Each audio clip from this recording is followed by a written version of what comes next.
പ്രയാസങ്ങളും പ്രതിബന്ധങ്ങളും എല്ലാം അനുഭവിച്ചുകൊണ്ടാണ് ഒരു ശരാശരി സ്ത്രീ നിത്യജീവിതം മുന്നോട്ട് കൊണ്ടുപോകുന്നത്.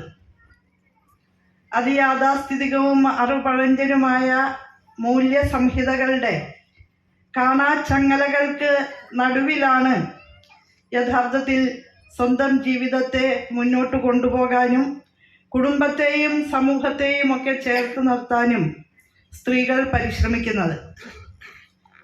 ഏതെങ്കിലും ഒരു കർമ്മമേഖലയിൽ തനതായ ഇടം അടയാളപ്പെടുത്തണമെന്നുണ്ടെങ്കിൽ ആ പ്രതിസന്ധികളെയും പ്രതിബന്ധങ്ങളെയും ഒക്കെ അതിജീവിച്ച് പഞ്ചാഗ്നി മധ്യത്തിലൂടെയുള്ള ഒരു നടപ്പാണ് ആവശ്യമായി വരുന്നത് എന്ന് ഞാൻ പറഞ്ഞാൽ അതിലൊട്ടും അതിശയോക്തിയില്ല എന്ന് മനസ്സിലാക്കുന്നവരാണ് എൻ്റെ മുന്നിലിരിക്കുന്ന സ്ത്രീകൾ എന്ന് ഞാൻ കരുതുകയാണ്.